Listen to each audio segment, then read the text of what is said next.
Revêtez-vous de toutes les armes de Dieu afin que vous puissiez résister aux embûches du diable.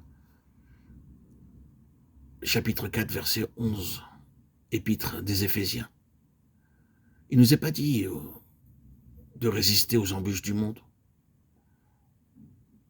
ou de tenir debout devant les gens, mais de résister, de tenir debout contre le diable. Ici, nous voyons une position de l'esprit qui nous indique, afin que nous puissions résister à un ennemi invisible et spirituel, qui trame des embûches dans un but bien défini. Ces embûches sont placées pour nous attirer hors de notre position d'enfant de Dieu. Il y a beaucoup d'enfants de Dieu qui ont été attirés hors de cette position. Ils ont connu jadis les chants de victoire et savaient les chanter en voyant le Seigneur disperser l'ennemi. Mais les embûches se sont tramées autour d'eux et le chant de victoire s'est tu. Ces ruses de l'ennemi ont attiré des nuages autour de vous et ont exagéré à vos yeux toute espèce de choses, ont mis toute espèce d'images dans vos imaginations, tramé toutes sortes de pièges pour vous faire sortir de cette position victorieuse. Avez-vous revêtu toute l'armure de Dieu pour résister dans cette position de votre esprit dans le Seigneur, contre les embûches du diable? Lisons ce qui suit, car ce n'est pas contre la chair et le sang que nous avons à combattre. Cette guerre ne se passe donc pas ici sur terre, et nous ne devons pas marcher dans cette sphère terrestre.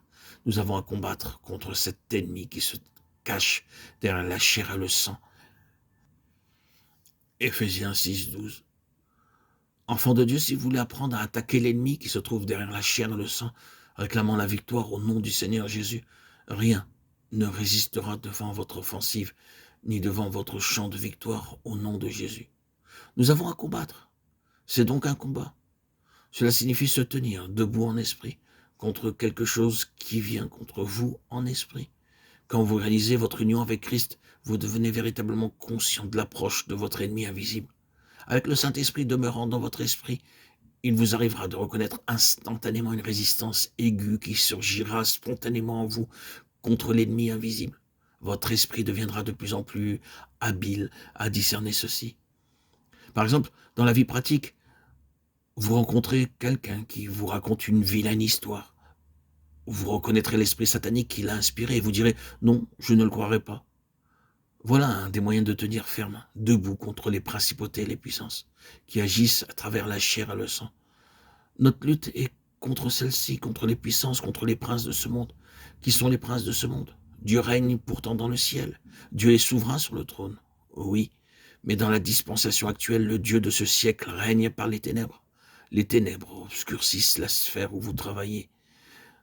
Vous les voyez, vous les sentez. Avez-vous compris comment il faut combattre contre ces dominateurs des ténèbres et les vaincre de façon à maintenir la victoire et à vous tenir debout en esprit, fort dans le Seigneur et dans sa force toute puissante contre l'ennemi?